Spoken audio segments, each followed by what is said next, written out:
오늘 이렇게 귀한 자리에서 여러분들과 함께 세계 선교에 대해서 나눌 수 있어서 얼마나 감사한지 모르겠습니다. 슬라이드를 올려주시면 제가 슬라이드 보면서 강의하도록 하겠습니다. 다음 볼까요?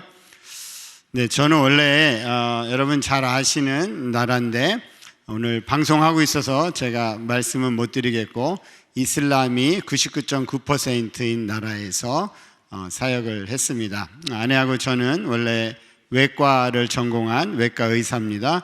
그래서 정부병원에서 사람들을 치료하고 또 훈련시키는 일을 했고, 여러분 오른쪽 하단에 있는 사진이 저희가 처음 선교지에서 가족 사진 찍는다고 찍었던 사진인데, 아이들이 아주 어려서 가서 사역을 했습니다.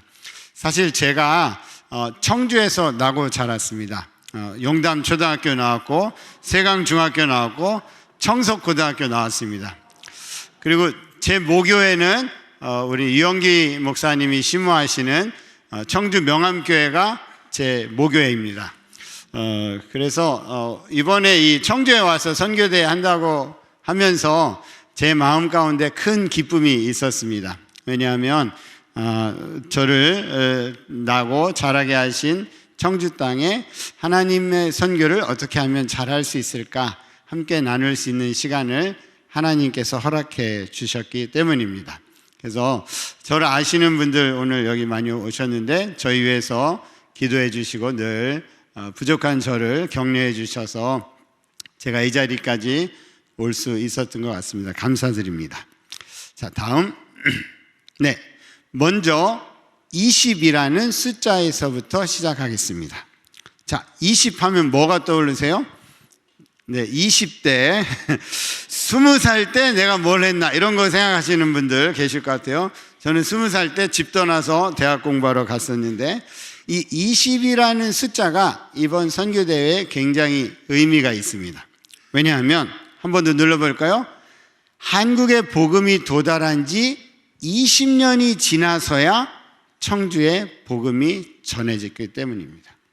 청주에 교회가 세워지는 데까지 인천의 선교사들이 첫발을 딛고 20년이라는 세월이 걸려서 민노아 선교사님이 와서 청주읍교회를 만들면서 청주에 비로소 복음의 빛이 비춰지기 시작했습니다. 무엇을 말합니까? 비록 선교사들이 왔지만 청주라고 하는 내륙, 저희는 다 청주를 사랑합니다. 그렇죠? 네, 청주가 자랑스럽지만 그때 엄청 시골 중에서도 시골이었던 청주까지 복음이 오는데 오랜 시간이 걸렸다는 것입니다. 이것은 우리가 현대 선교를 이해하는데 굉장히 중요한 개념이기도 합니다. 왜냐하면 모든 곳에 교회가 있는 것 같지만 아직도 복음을 듣지 못하는 사람들이 여전히 청주와 같은 곳에 남겨져 있기 때문입니다.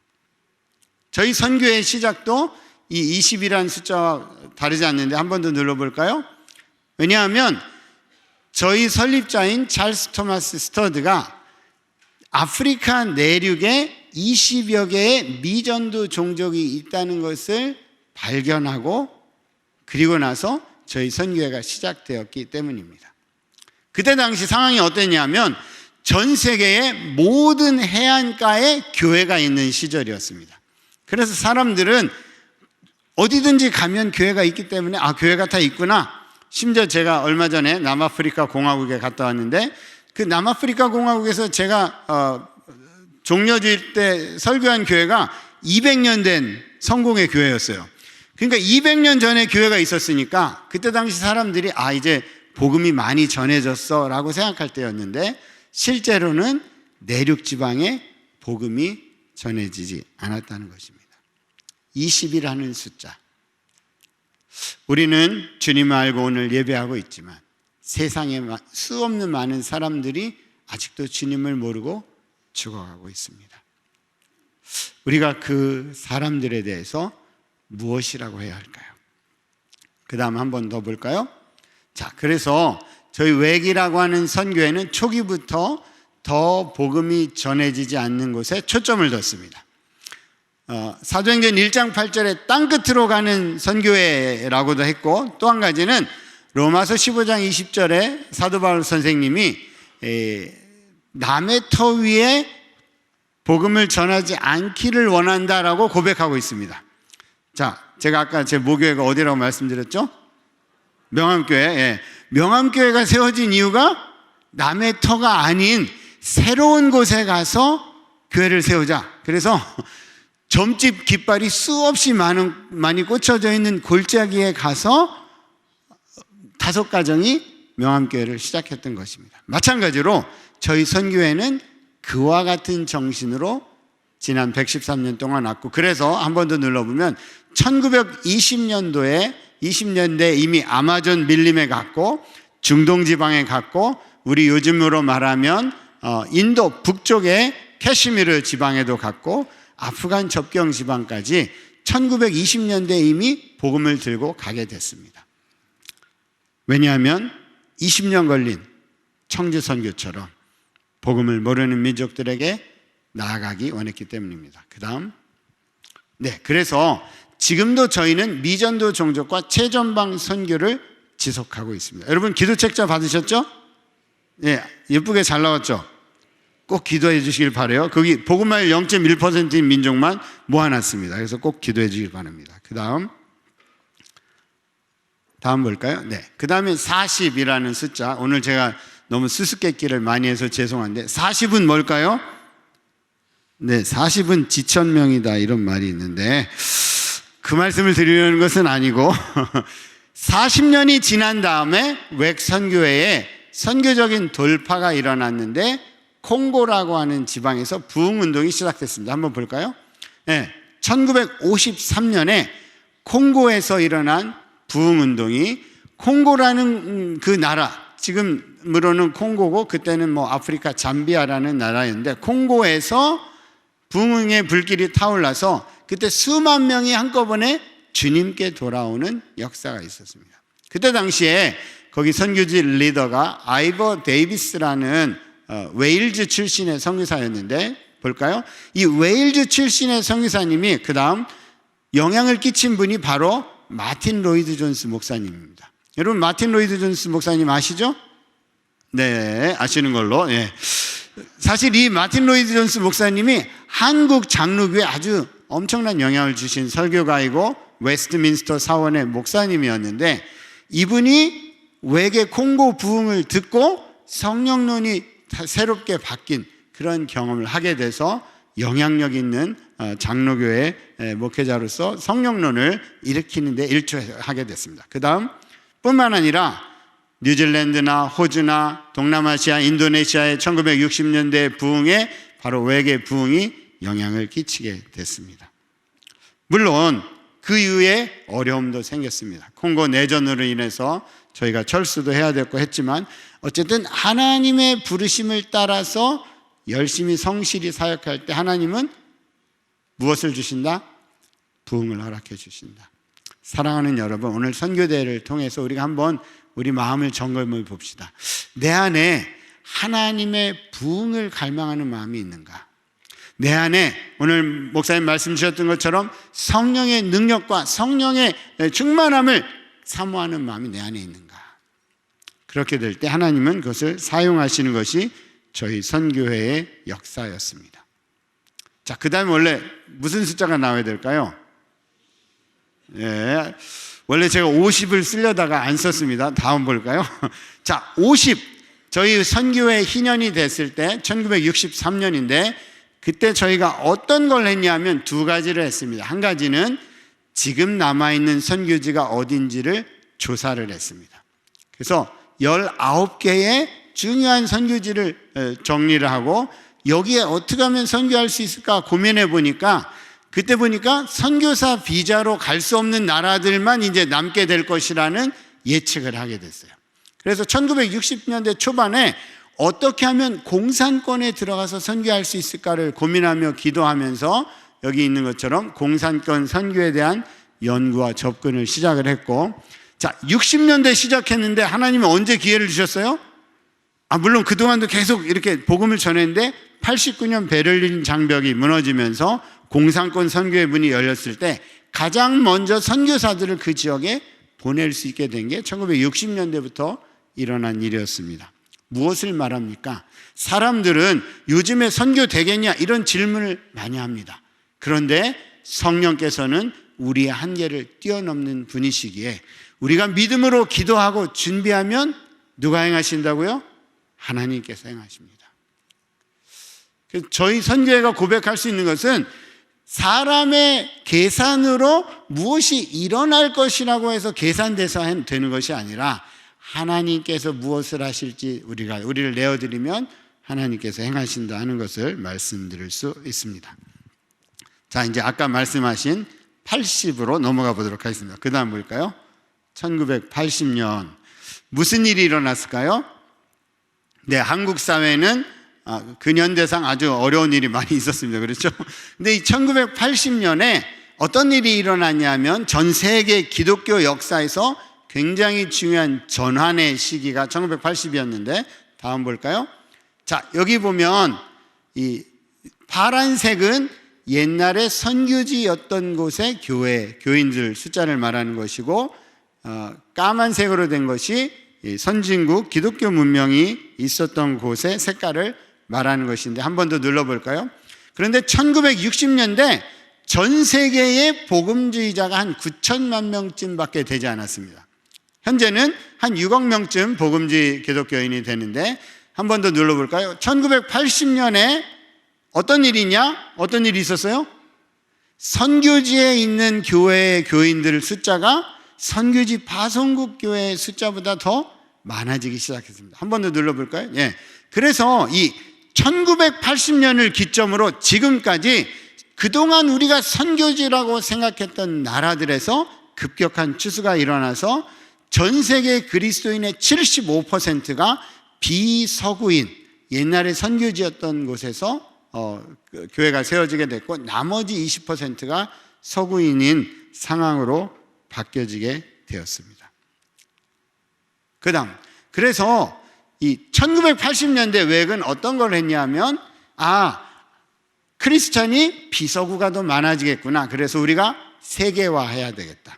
선교회를 바꿔야 되겠다. 그래서 그때까지 서양인 중심의 선교회에서 모두가 함께하는 선교회로 바뀌어지기 시작했고 현재 외계 선교사는 서구 옛날 전통적인 교회 50%, 비서구 50%로 이루어져 있고 국적에 상관없이 다국적 팀을 이뤄서 함께 사역을 하고 있습니다. 그 다음, 그래서 현재 여기 보면 78개국에서 모인 2,300명의 선교사가 지금 사역을 하고 있는데 그 기틀이 언제 다져졌어요? 40년 전에 다져졌다는 것입니다. 자, 그림 그 다음, 네, 그 다음 슬라이드 볼까요? 네.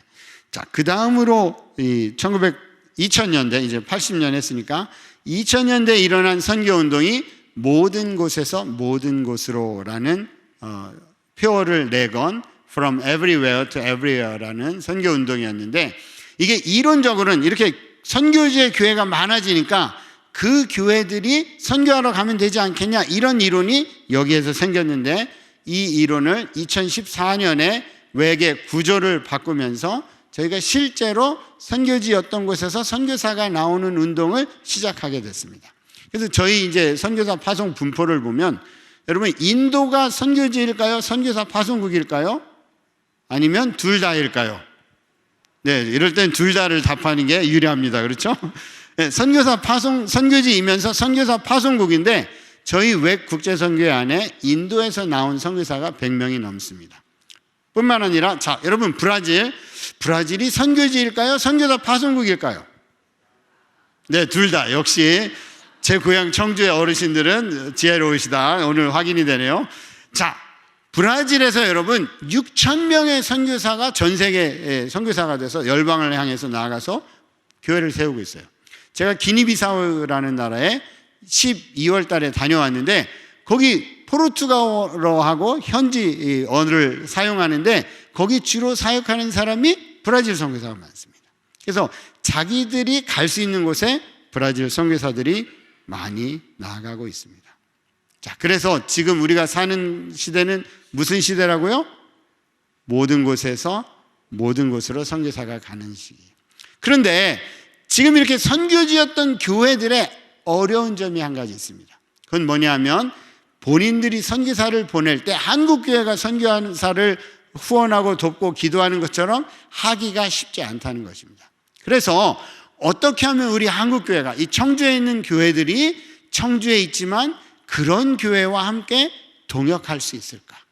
이거를 우리가 고민하고 기도해 봐야 될 시점에 저와 여러분이 살고 있습니다. 그래서 여러분 한번 오늘 대회를 지나면서 어떻게 그게 가능할까 좀 고민해 보실 수 있기를 바랍니다. 그 다음, 그래서 이런 선교 시대를 다중심 선교의 시대, 멀티포칼 미션 이어라 이렇게 부르는데, 그래서 모든 곳에서 모든 곳으로 간다. 다음, 그 다음으로 이제 마지막으로 이 세계에 어떤 일이 일어나고 있느냐? 인구가 많이 옮겨 다닙니다. 그렇죠? 여러분 주변에 우리가 이주자라고 부르는 사람들 많이 만나셨죠? 네. 이게 우리나라 정부 통계인데 2018년에 200만 명, 약 200만 명 조금 넘었는데, 그런데 2048년이 되면 1000만 명이 될 거라고 봅니다. 20년 후쯤 되네요. 그렇죠? 네. 제가 쫙 보니까 20년 후에 다 이게 아직 살고 계실 것 같은데, 청주에. 20년 후에 이 청주 시내 중심가를 걸어가면 5명 중에 1명이 외국 사람인 날이 올 거라는 거예요. 그럼 우리가 이 사람들을 어떻게 제자화할 것이냐? 이주자 선교는 선택이 아니라 필수입니다. 그래서 우리 교회가 이주자 사역이 특수 사역이 아니라 어떻게 하면 이주자들이 우리 교회의 한국 사람들과 함께 호흡하고 살아가고 식탁 교제를 나눌 수 있을 것인가까지 갈 수 있는 장기적인 계획이 필요한 시점에 우리 한국교회가 와 있습니다. 그 다음, 특별히 저기 보면 빨간색 삼각형, 여러분 왼쪽에 보시는 빨간색 삼각형이 일을 아주 활발하게 할 수 있는 사람들인데, 그 사람들이 그대로 우리나라와 같은 선진국에 와서 살게 되는데, 그 사람들 나이가 태어난 연도를 보니까 1990년에서 2000년대 2010년까지 태어난 사람들이 와서 일을 하더라는 거예요. 무슨 말이에요? 우리의 다음 세대도 중요한데 그 사람들이 우리의 다음 세대 같은 또 다른 다음 세대라는 거죠. 그래서 우리 다음 세대, 우리 다음 세대만 잘 되는 것을 넘어서서 어떻게 하면 우리 다음 세대가 이 사람들과 같이 살아가도록 가르칠 것인가 하는 것이 선교의 중요한 주제라고 하는 것입니다. 다음 한번. 그렇다면 21세기의 또 다른 청주는 과연 어디일까요? 21세기의 또 다른 청주에 대해서 우리 이태한 선교사님이 나눠주시겠습니다.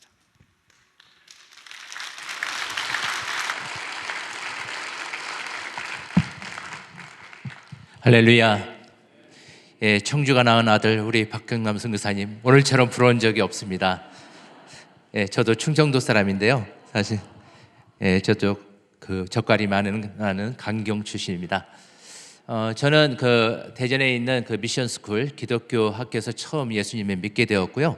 하나님께서 젊은 시절 특별히 하나님의 은혜를 많이 경험하게 해주시면서 선교사로 이렇게 헌신을 하게 되었습니다.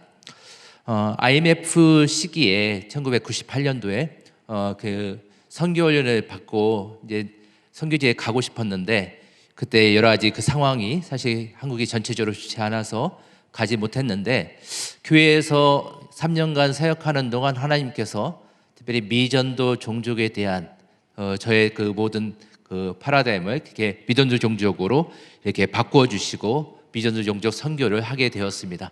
다음 슬라이드 한번 보여주시겠어요? 하나 더 이렇게 보여주시죠.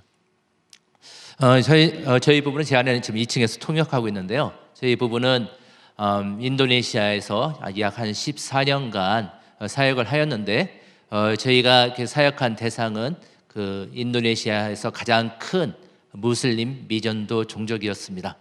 사실 그 무슬림이 누구인지도 잘 모르고 이슬람이 어떤 것인지도 잘 모르는 가운데서 1년 동안 특별히 그 무슬림 마을에 살면서 그곳에서 그 사람들과 함께 교제하고 많은 것을 배웠는데요.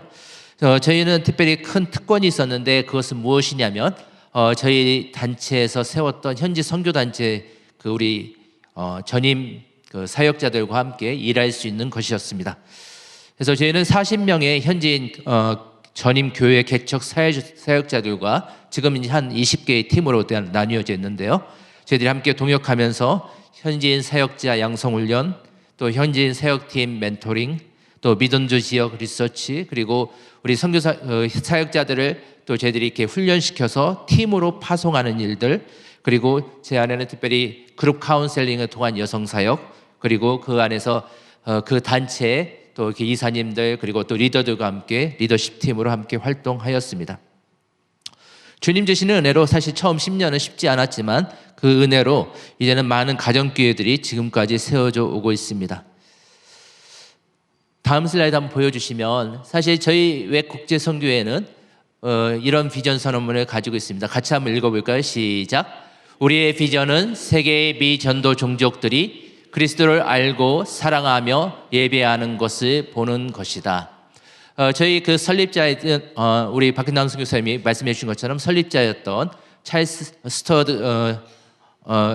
토마스 스터드 선교사님이 특별히 그 아프리카의 20여 개의 미전도 종족들을 향해서 나아갔던 것처럼 지금까지도 저희는 특별히 하나님을 전적으로 신뢰하면서 우리 성령 하나님께서 우리를 인도하실 때 그분의 인도하심을 전적으로 의지하며 여전히 가장 어려울 수도 있고 힘들 수도 있고 때로는 핍박을 받을 수 있고 고난을 받을 수도 있고 때로는 목숨을 잃을 수도 있지만 여전히 복음이 전해지지 않는 그곳에 땅끝까지 그 미전도 종족들을 향해서 가는 그러한 그 하나님의 부르심을 가지고 저희들이 공통적인 DNA를 갖고 지금까지 계속해서 사역하고 있습니다.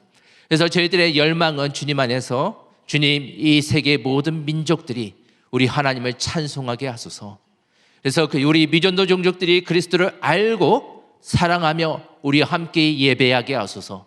그래서 요한계시록 7장에 나오는 것처럼 우리 주님 또 다시 오시는 그날 그 하나님과 어린 양의 보좌 앞에서 우리가 함께 모든 그 열방과 모든 민족들에서 정말 셀 수 없는 무리가 와서 흰옷을 입고 찬송하고 그 예수 그리스도를 경배할 때 그곳에 있는 모든 종족들이 함께 주님을 기뻐 찬양하며 우리가 주님 앞에서 함께 눈물을 흘리고 우리 좋으신 그 그리스도를 정말 우리가 경배하는 것이 저희의 꿈이고 저희의 비전입니다.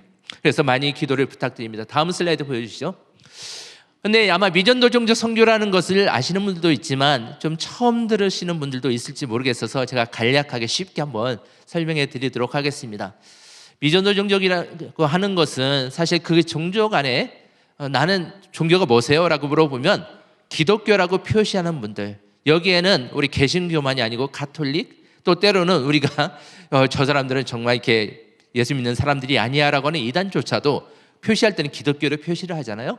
그래서 이런 기독교인이 5% 이하이고 우리는 더 좀 깊이 들어가서는 하나님 그 성경의 말씀을 하나님의 그 권위의 말씀으로 정말 믿고 그리고 예수 그리스도야말로 우리의 구원자시고 우리의 하나님이심을 절대적으로 믿으며 이 예수 그리스도의 복음을 정말 증거하고 전파하는 것이야말로 우리의 신앙의 대다라고 믿는 분들을 우리는 복음주의자들이라고 이렇게 일컫는데 복음주의자들이 약 2% 정도 이하 있는 그 종족을 우리는 미전도 종족이라고 합니다. 그런데 아까 박현관 선교사님 말씀한 것처럼 이 미전도 종족들은 복음을 전할 기회가 거의 없죠. 주변에 교회도 없고 주변에 예수 그리스도를 믿는 사람도 거의 없습니다. 그래서 이렇게 처음부터 이 미전도 종족 사역을 한다는 것은 무엇이냐면 그 종족의 언어를 배워야 되고 문화를 배워야 되고 그리고 그곳에 가서 또 살면서 복음을 전하는데 처음부터 황무지 같은 땅에서 이 개척을 시작하는 것을 뜻합니다. 사실 우리가 이거 청주에 있으면서 다른 분들에게 특별히 복음을 전하는 게 쉽지 않잖아요. 아까 그 명암교회처럼 그 어떤 무당들이 점집들이 많은 곳에서 복음을 전하는 것이 쉽지 않은데 같은 한국말로 해도요. 그런데 또 다른 언어로 한다는 것은 더 어렵겠죠. 다음 슬라이드 보여주시면 그래서 저희가 이 성경에는 그런데 이 종족과 민족에 대한 그런 어떤 그 말씀들이 나오고 있는데요. 우리 이곳에 계신 우리 남자분들께서 한번 마태복음 28장 같이 한번 읽어볼까요? 시작. 그러므로 너희는 가서 모든 민족을 제자로 삼아. 우리 여자분들께서 그 마태복음 14장 같이 읽겠습니다. 시작. 이 천국 복음이 모든 민족에게 증거되기 위하여 온 세상에 전파되리니. 우리 다 같이 함께 읽습니다. 모든 이방들아 주를 찬양하라. 여기에서 종족 또는 민족으로 일컫는 것을 사실 헬라어로는 에스네라고 합니다. 근데 저는 이 헬라인 에스네를 이렇게 늘 이렇게 들을 때마다 주님께서 이 미전도 종족 선교를 위해서 기도하고 선교에 참여하는 사람들을 늘 너 참 애를 쓴다라고 생각하실 것 같아요. 왜냐면 진짜 힘들고 어렵거든요. 그래서 웃어주셔서 감사합니다. 그래서 이 참 그렇지만 우리가 계속해서 애를 쓰고 수고하고 어떻게 보면 그 열매를 거둘 때까지 시간이 많이 우리가 필요할지 모르지만 눈물을 흘리며 씨를 뿌리는 자는 뭘로요? 기쁨으로 단을 거두리로다. 그래서 우리가 이 말씀을 믿고 같이 함께 우리 동역하며 나아가기를 소망합니다. 다음 슬라이드 보여주시면 제가 사역했던 인도네시아는 사실 기독교인 그 비율이 약 10% 정도가 되는데 복음주의자들은 3%가 약간 넘습니다. 그런데 우리가 그 10%라는 기독교인들의 그 수치를 생각해 보면 뭐 그곳에 있는 기독교인들이 인도네시아 이제 올해는 약 2억 9천만 명이 가까워지는데 인도네시아에게서 그냥 복음을 전하면 되겠지라고 쉽게 생각할 수 있잖아요. 그런데 사실은 이것이 쉽지가 않아요. 왜냐하면 이곳에 있는 그 모든 기독교인들이 약 10개 정도의 종족에서 많이 살고 있고요. 지금 저기 보시는 그 지도에 나와 있는 색이 이렇게 칠해져 있는 곳이 다 바로 미전도 종족들인데 이 미전도 종족들이 대부분은 그 이슬람이고 또 그 힌두교가 있습니다. 근데 이 그 미전도 종족의 수가 120개가 넘어갑니다. 그래서 여기에 사진에 나와 있는 바로 인물들이 그 미전도 종족을 대표하는 그 사람들입니다. 다음 슬라이드 보여주시면 그래서 우리가 이 세 개의 미전도 종족은 사실은 약 43% 이상이 되는 7,148개가 미전도 종족인데요. 인구수를 따지면 아까 말씀한 것처럼 약 35억, 36억의 이렇게 그 인구수가 있습니다.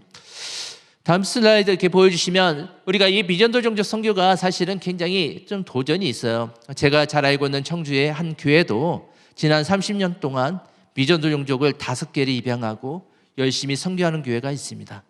그런데 이렇게 열심히 우리가 선교를 미전도 종족 대상으로 선교를 하지만 우리가 지금 그 오늘날 미전도 종족 선교에 대한 그런 어떤 강조와 전략이 서서히 좀 약화되어지고 있어요. 왜냐하면 그 가시적인 열매가 어떤 그 다른 어떤 선교지보다 조금 이렇게 더디게 나타나기 때문입니다. 그리고 남아있는 선교주들이 이제는 굉장히 센 데만 남았어요. 그래서 종교적으로 이슬람, 힌두교, 그리고 또 강한 티베트 불교를 비롯한 불교, 그리고 공산권 이런 어떤 나라들이 굉장히 이렇게 남아있어서 이제는 선교사 비자를 더 이상 내어주지 않는 국가들이 대부분이고요. 또 여러 창의적인 방법으로 우리 선교사님들이 들어가서 사역을 해야 되는 곳입니다. 그리고 그곳에서 예수님을 믿는 사람들, 교회를 핍박하고 박해하는 일들이 점점 많아지고 있습니다. 해외 타문화권 선교의 중요성에 대한 그런 어떤 강조도 좀 약화되고 있는데요. 우리가 사실은 이제 갈수록 한국에서도 새로운 선교사 후보생들을 구하는 것이 굉장히 쉽지가 않아요. 왜냐하면 우리 교회에 있는 교회들이 서서히 이제 조금씩 성도님들의 수가 줄어들어가기 시작하고 또 그러다 보니 신학교를 가고자 하는 헌신된 그 분들의 수가 예전에 비해서 줄어들어가기 시작하고 이제는 선교사로 헌신하는 분들의 수가 줄어들기 시작합니다. 그러다 보니 선교단체가 사실은 원래 선교사님들을 훈련시켜서 해외로 파송하는 일들을 했었는데 이제는 선교사 후보생들을 구하는 일들이 굉장히 힘들어지다 보니 해외 선교를 또 강조하기보다는 국내에서의 어떤 선교를 강조하기 시작했습니다. 그리고 또 하나는 특별히 저희들이 이 안에서 해외에는 그 교회가 없는 곳이 하나도 없다라는 그런 어떤 그 이야기들이 저희 한국 그 교회들 안에 또 선교계 안에 계속해서 나타나기 시작했습니다. 왜냐하면 이 지구상에 기독교인들이 많고 교회가 너무나 많은데 그곳에서 그 해외에 있는 나라들에 있는 그 교회들이 그 종족을 알아서 그 전도하고 선교할 것이 아니냐라는 것입니다.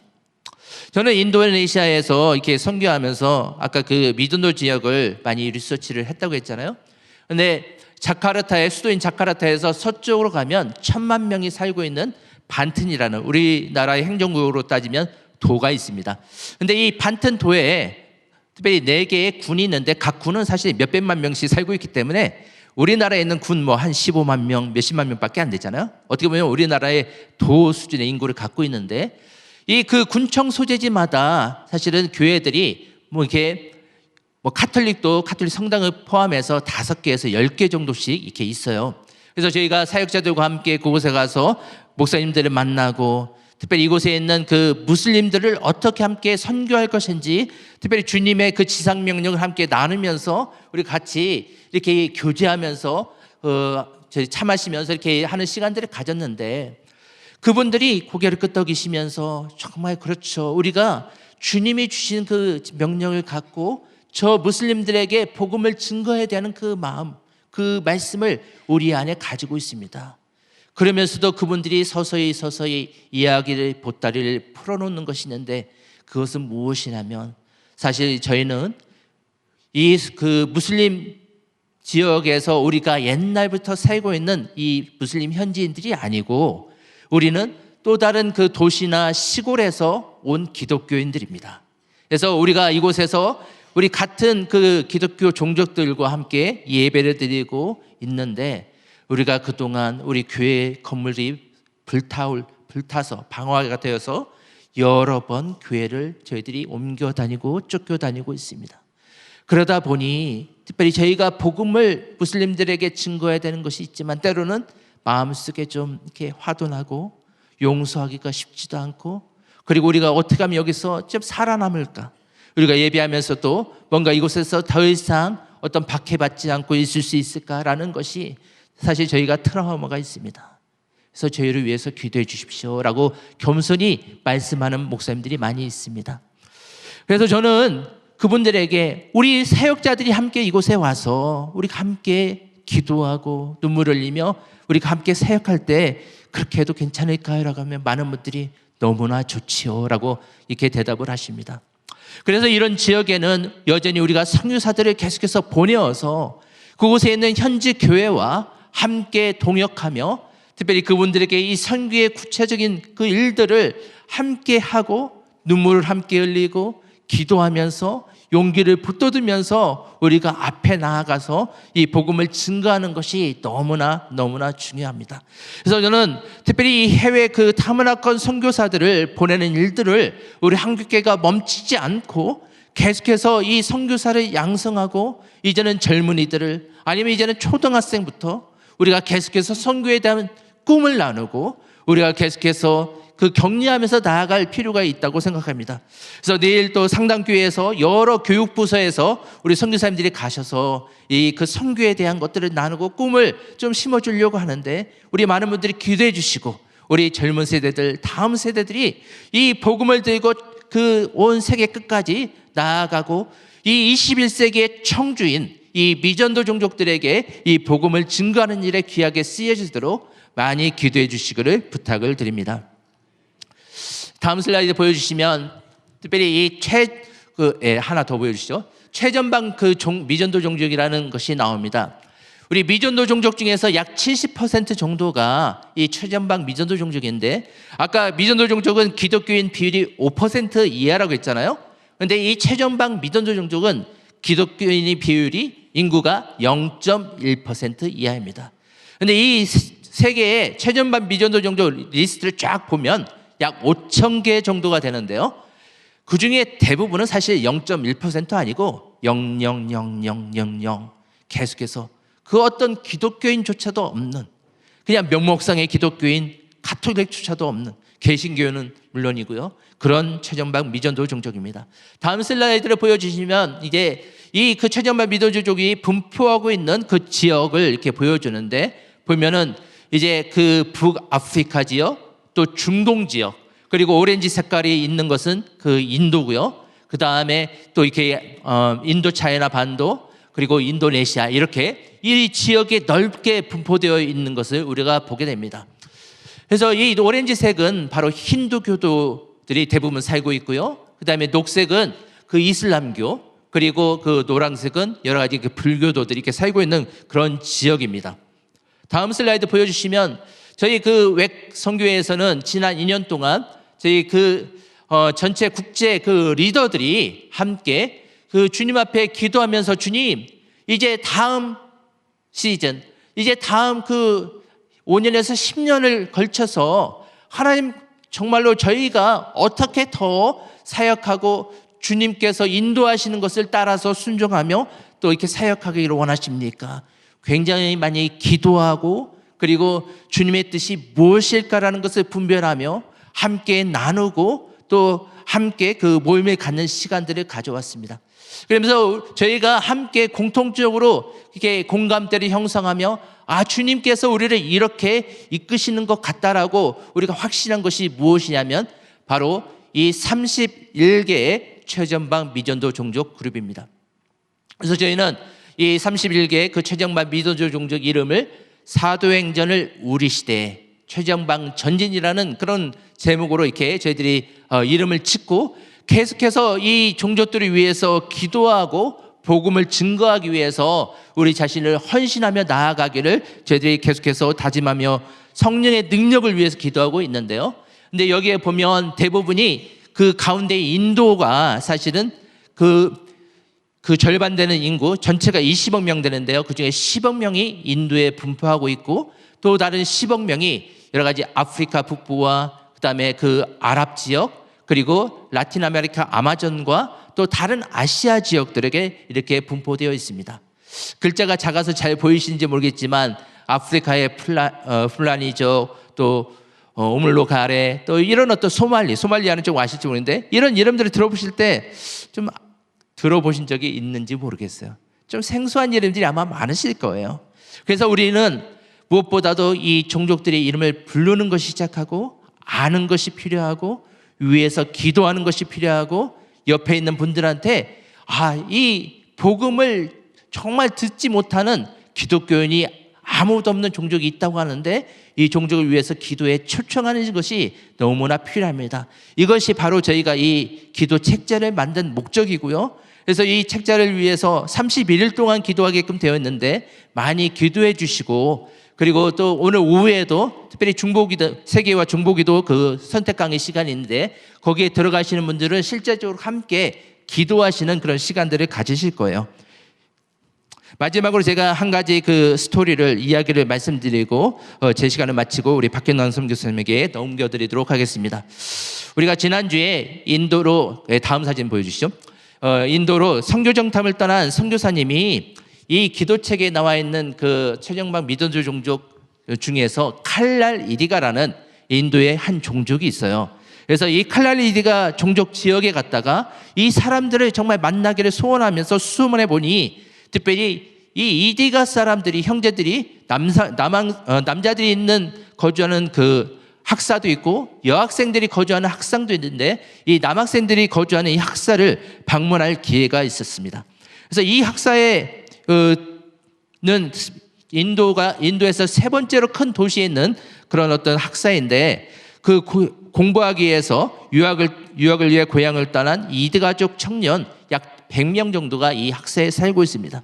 그래서 그 학사에 들어서자마자 그 마당에서 배드민턴을 치고 있던 이 두 명의 청년을 만나 대화할 수 있었는데 바로 그 왼쪽에 있는 형제의 이름이 만이라는 형제이고 오른쪽이 수어라는 형제입니다. 오늘 방송에 있기 때문에 제가 이름을 그 진짜 이름은 아니고요. 비슷한 이름으로 이렇게 지었습니다. 그래서 그 형제들과 이렇게 대화할 때 이 형제들이 같이 이렇게 이야기를 이렇게 나누는데요. 이 만이라고 하는 형제는 이렇게 이야기합니다. 이 도시인 벵갈루루에 처음 왔을 때는 적응하기가 좀 어려웠습니다. 대도시여서 모든 것이 고향보다 훨씬 비쌌습니다. 다행히도 우리 모두는 무료 숙박과 식사를 위해서 이 학사에 머물고 있고요. 서너 명이 한 방을 같이 쓰는데 물론 장소가 조금 비좁기는 하지만 월세를 낼 필요는 없고 만족하고 있습니다. 청년 만이는 기숙사에서 그들에게 무료 숙소를 제공했다는 점을 계속해서 강조했어요. 그래서 마니와 수아 이 두 명은 모두 21살이고 벵갈루루 공과대학에서 공부하고 있습니다. 두 사람의 고향은 치카발라푸르와 시모가라는 이름도 생소한 지역이고요. 이 학사에 와서 서로 만난 거예요. 그래서 새로운 사람들을 만나고 서로 소통하기에 좋은 곳이고 이곳이요, 우리 모두는 이디가 종족입니다 라고 이야기합니다. 이 마니 이 청년은 AI를 이렇게 공부하고 있어요. 그래서 이 AI 과목은 매우 인기가 많은데, 그래서 저는 정말 감사합니다. 왜냐하면 성공적으로 졸업만 하면 취직하는 데는 전혀 문제가 없기 때문이에요. 그래서 이 마니가 자신의 미래에 대해서 꽤 자신감이 있는 것을 이렇게 들을 수 있었어요. 수아라는 청년은 조금 더 조용하고 내성적인 성격으로 전자공학을 공부하고 있습니다. 그는 평소 평일에는 숙제가 많지만 감당할 수 있다고 말했습니다. 같은 취업 문제에 대한 질문에 이 수아 청년은 벵갈루루는 대도시이고 취업 기회도 많고 모든 종류의 공학이 인기가 많아서 취업이 문제가 되지 않는다고 이렇게 말하고 있어요. 학사에서는 젊은이들이 참여할 수 있도록 문화, 음악, 스포츠와 관련된 과외 활동을 정기적으로 이렇게 개최하고 있고요. 전 세계 여느 젊은이처럼 사실 이 청년들이 가장 좋아하는 것은 방에서 이렇게 여러 가지 컴퓨터나 핸드폰을 가지고 게임하며 오락을 즐기고 있습니다. 제가 이 스토리를 나눠드리는 이유는 사실 우리가 이 기도 책자에 나오는 종족들을 이렇게 처음 들을 때는 생소하지만 누군가 그곳에 가서 만나서 이야기를 듣고 그리고 함께 이렇게 나누다 보면 우리와 크게 다를 것이 없는 이 시대를 살아가는 평범한 사람들이고, 그리고 우리가 이들을 더욱더 기도할 때 무엇보다 이 두 청년이 마니와 수아가 정말 예수 그리스도의 복음을 들을 수 있는 기회가 생겨서 이들도 주님의 그 믿음 가운데 우리와 한 형제가 되기를 우리가 많이 기도하면 좋겠습니다. 감사합니다.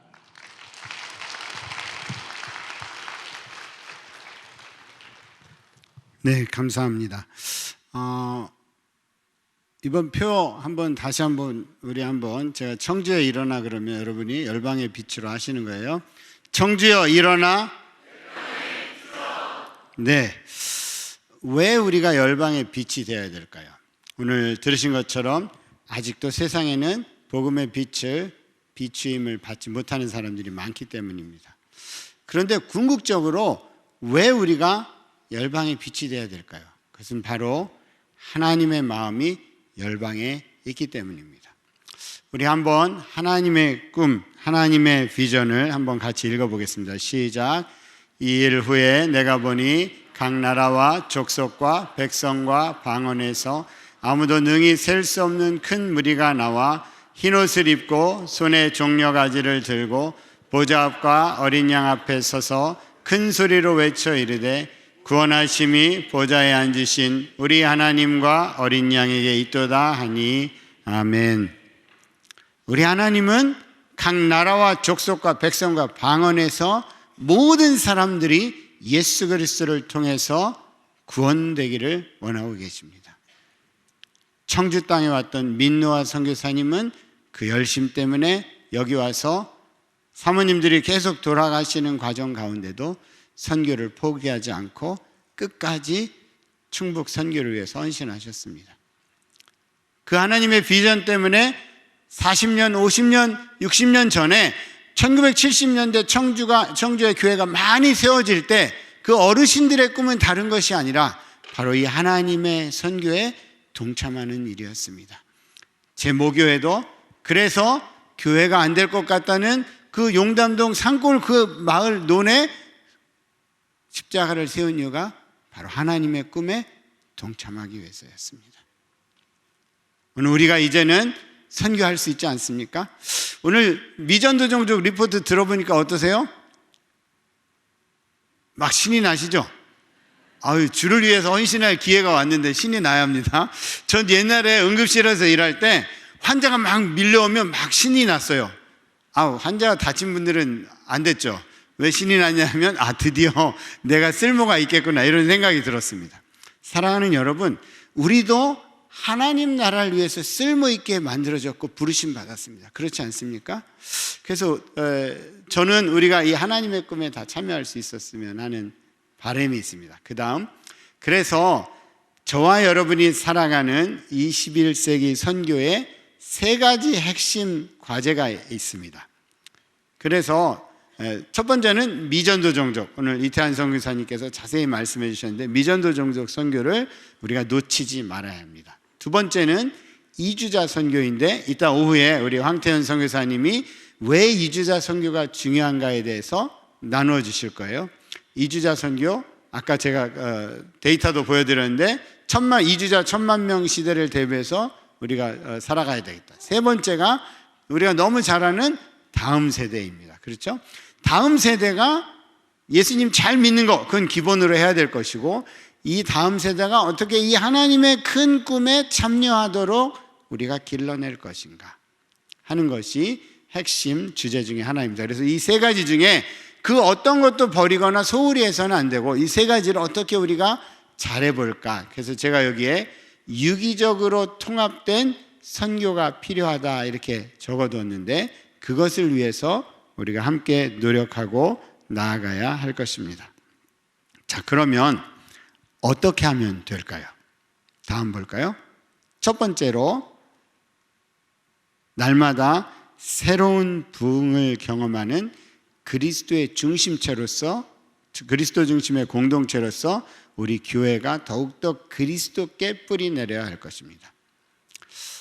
신앙생활 오래 하다 보면 저도 그렇고, 과거에 내가 이런 은혜를 주셨어, 나도 왕년에는 하나님이 살아계신 걸 경험했어, 이렇게 말할 때가 많습니다. 그렇죠? 좋은 겁니다. 그렇죠? 하나님이 잘해주신 기억을 안고 살아가니까. 그런데 더 좋은 게 있는데 그건 뭐냐 하면 하나님이 오늘 이렇게 역사하셨어, 하나님께서 지난 주간에 이렇게 역사하셨어, 하나님께서 우리 교회를 지금 이렇게 성령의 공동체, 사랑의 공동체로 이끌어가고 계셔라고 우리가 서로 고백할 때 하나님의 은혜가 더욱더 충만케 됩니다. 우리는 그것을 꿈꾸고 살아가야 할 것입니다. 교회 가서 예배드리고 함께 찬양하고 어떤 봉사활동에 힘쓰고 거기에서 끝나는 것이 아니라 우리 교회 공동체가 정말 신약성경 사도행전 2장에 나오는 사랑의 공동체로 점점 더 성숙해 가고 있는가, 내가 모이고 있는 우리 구역이, 우리 목장이, 우리 셀그룹이 그런 사랑의 공동체로 계속해서 예수님 닮아가는 것을 자랑하면서 우리가 살아가고 있는가 하는 것에 여러분의 첫 번째 관심을 두시면 좋겠어요. 하실 수 있겠죠? 네, 아멘 안 한 세 분이 계셔가지고 하실 수 있겠죠? 아멘. 네. 우리가 꿈꾸면 주님이 되게 해주십니다. 아멘. 네, 두 번째 기도하는 것입니다. 자, 대개 선교 세미나에 여러분들이 오시기를 꺼려합니다. 왜냐하면 괜히 왔다가 마음의 부담을 주실까봐 그래서 잘 안 오세요. 근데 다른 부담 안 가지셔도 됩니다. 근데 기도하셨으면 좋겠어요. 오늘 세 가지 주제, 미전도 종족을 위해서, 우리 교회에 있는 다음 세대를 위해서, 그리고 이 땅 가운데 나그네로 살아가는 이주자를 위해서 얼마든지 기도할 수 있습니다. 그렇죠? 그래서 제가 제안하는 건 다른 것이 아니라 여러분 자신을 위해서 기도하시죠? 많은 분들이 기도 안 하시는 분들 기도하시죠? 네. 나를 위해서 기도할 때 이 세 가지 키워드를 가지고 기도하십시오. 그렇게 됐으면 좋겠어요. 하나님, 제가 잘은 모르는데 0.1% 그 사람들 있잖아요. 그 사람들 좀 복음의 빛이 비춰지게 해주세요. 이렇게 기도하시면 돼요. 쉽죠? 어려운 거 아닙니다. 그게 뭐예요? 이러시면 안 돼요. 세 가지 기도해야 됩니다. 기도하시기를 바라요. 사실 웨일즈 대붕을 일으킨 사람들, 영국의 스코틀랜드 붕을 일으켰던 사람들은 소수의 사람들이 같이 모여서 기도했습니다. 몇 명이 기도했을까요? 100명? 10명? 5명이 모여서 기도했습니다. 미국의 선교운동을 일으킨 건초뚜미 선교운동이라는 선교운동이 있는데 그 선교운동을 일으킨 사람들 몇 명이 기도했을까요? 제가 힌트를 드렸는데 몇 명? 5명. 예. 무슨 이 5명이 무슨 매직 숫자는 아니에요. 그런데 무슨 말이냐면 아주 적은 사람들이 한 마음이 돼서 온 힘과 마음을 다해서 기도하니까 성령께서 역사하셨던 줄로 믿습니다. 사랑하는 여러분, 여러분이 그렇게 변화의 주인공이 될 수 있습니다. 여러분, 미국에서 제일 처음 선교사를 보낸 그룹이 있는데 미국에서 생긴 여성 선교회라는 조직이 있어요. 근데 이 여성 선교회를 이끈 사람이 메리 웹이라는 여성입니다. 근데 이 메리 웹이 어떤 사람이었냐면 휠체어에 앉아서 하나님 말씀 보고 기도하는 사람이었어요. 그런데 어느 날 하나님 말씀을 보다가 열방을 향해 나아가야 되는구나 하는 것을 깨닫고 기도하기 시작했습니다. 그리고는 이 사람이 선교회를 만들었는데 이름이 뭐였냐면 센트 선교회예요. 자, 우리말로 치면 100원 선교회예요. 예? 센트 선교회. 요즘엔 아메리카노 선교라고 해야 될지 모르겠는데 일주일에 2센트 모아서 생활비를 떼서 선교사를 보내자라는 운동을 했는데, 여러분 놀라지 마세요. 미국 교단에서 선교사를 보내기 10년 전에 이 센트 선교회 선교사가 카리브해에 가서 선교 활동을 했습니다. 할렐루야. 하나님은 기도하는 사람을 사용하십니다. 여러분 그렇게 쓰임 받으시기를 주의 이름으로 부탁합니다. 세 번째, 여기 청주 지역에 선교하는 교회들의 동역운동이 일어났으면 좋겠다, 이렇게 제안을 해봅니다. 사실 우리가 몸담고 있는 교회에서 활동을 하다 보면 우리 교회 일에만 관심을 가질 때가 많습니다. 그것도 소중하죠. 우리 교회가 잘 되고 성장하고 중요한데, 어떻게 하면 이렇게 선교에 관심을 가진 사람들이 좀 모여서 같이 고민하고 할 수 있을까? 저희 외계는 선교사를 파송하는데 몇 개 교회가 모여서 선교사를 파송하는 경우가 많이 있습니다. 다른 말로 하면 우리가 선교하자 그러면 재정 때문에 좀 어려움이 있는데 우리 교회는 규모가 작은데 이렇게 생각할 것이 아니라 어떻게 하면 교회가 합력해서 선교사 한 사람을 미전도 종족이 있는 곳에 보낼 수 있을까? 뿐만 아니라 저희 외계에 청주 지부가 있습니다. 또 여기 많은 선교회가 있는데 교회와 선교회가 같이 연합해서 선교사를 보내는 그런 운동이 일어났으면 하는 것이 저희 바람입니다. 네 번째, 새로운 선교사 파송 운동이 있었으면 좋겠다, 이렇게 했는데, 여기 직업을 통해 타문화에서 살아가는 젊은이들을 선교단체와 함께 파송하는 형식으로 해보자, 이렇게 써놨습니다. 자, 우리 청주에 와서 복음을 전한 민노아 선교사님이나 저 양관 6채를 짓고 같이 생활했던 선교사님들 직업이 뭐였죠? 목사님들이셨어요. 그렇죠? 그랬기 때문에 우리는 선교사 그러면 일단 신학을 하러 가라, 이렇게 지금까지 해왔습니다. 그리고 그게 아주 성과를 많이 낸 것도 사실이에요. 근데 아까 들어보니까 어떠세요? 선교사 비자로 갈 수 있다 없다? 네, 없다고 그랬어요. 자, 그래서 저희 선교회에서는 요즘에 어떤 걸 운동을 펼치려고 하냐면 직업을 통해서 선교지에 들어가고 그 직업을 통해서 가서 증인되는, 그래서 일상 속에서 만나는 사람들에게 자신의 일터에서 선교하도록 하는 모델로 점점 이행해 가려고 하고 있습니다. 혹시 여러분 교회에서 어떤 젊은이가 직업을 가지고 있는데 저 선교하러 갈래요? 그러면 지금까지는 어떻게 했어요? 일단 신학교를 가라, 이렇게 했다면 지금부터는 일단 선교단체랑 얘기를 해보자. 네 직업이 쓸모가 있는지, 이렇게 장로님들이나 목사님들께서 권면을 해주셔야 합니다. 또 주변에서 네가 이러면 안 되고요. 그렇죠? 요즘 젊은이들 네가 글쎄 이러면 바로 접습니다. 그래서 그게 아니라 좋은 생각인데 한번 해보자, 이렇게 기성세대가, 그게 바로 다음 세대를 키우는 것입니다. 그래서 직업을 통해서 타문화에 나아가는 젊은이들, 그래서 제가 젊은 청년들한테 뭐라고 하냐면 한국에 취직하지 말고 해외에 가서 선교지 가서 취직하라, 이런 이야기 합니다. 그렇게 한번 운동을 펼쳤으면 좋겠고요. 그 다음 세대 선교단체 활성화를 위해서 선교단체와 동역하면 좋겠는데, 오늘 오후 첫 번째 시간에 이것에 대해서 여러분들에게 말씀을 드릴 것입니다. 저희가 연구를 많이 했습니다. 왜냐하면 다음 세대가 저희 생각하는 것과 굉장히 다른 뇌 구조를 갖고 있더라고요. 그래서 우리가 먼저 달라져야 되겠구나, 그런 걸 하려고 연구를 많이 했는데, 이 다음 세대가 사실 많은 경우에 대학 가고 나면 교회에서 얼굴을 못 보는 경우가 많습니다. 그렇죠? 그래서 저희 웹 국제본부에 중고등부 청년들이 많이 방문을 해요. 근데 이 중고등부 청년들이 많이 방문하는데 이들에게 저희가 꼭 점검하는 게 한 가지 있습니다. 뭐냐면 예수님을 만났습니까? 이렇게 꼭 물어봅니다. 그러면 한 20명 정도 오면 그 중에 5, 6명은 한 번도 그런 질문을 받아본 적이 없어요. 중고등부에 열심히 다녔는데 또 찬양도 열심히 하고 섬기기도 하는데 그런 질문을 받아본 적이 없는 아이들이 많이 있더라고요.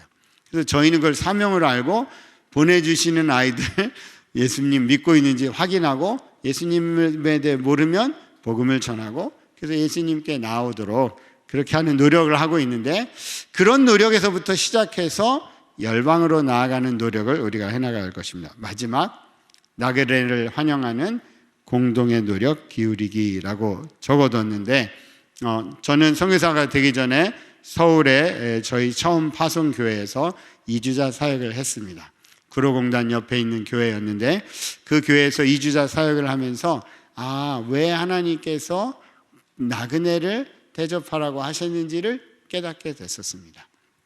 여러분 주변에 이주자들이 이사 오면 환대해 주시고 찾아가지 못하더라도 여러분 주변에 어려움을 겪는 사람들이 있다면 그 사람들을 환영해서 선교운동이 여러분으로부터 시작해서 열방으로 나아가도록 우리 함께 섬겨보시면 참 좋겠습니다. 우리 한번 기도할까요? 네, 우리 기도할 때 오늘 많은 말씀을 들었는데 주님께서 여러분 마음에 와서 닿도록 하신 것 한 가지 붙잡고 기도하면 좋겠습니다.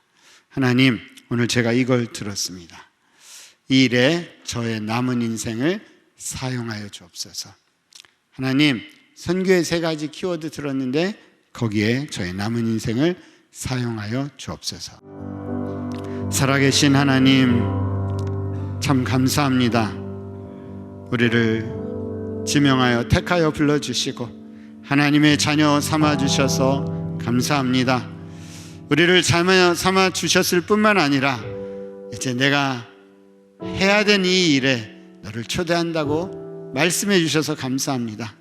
하나님, 우리의 남은 인생 가운데 우리 하나님이 우리를 불러가실 그날까지 우리가 하나님 나라의 쓰임새가 있는 사람이 되길 원하오니 우리를 사용하여 주옵소서.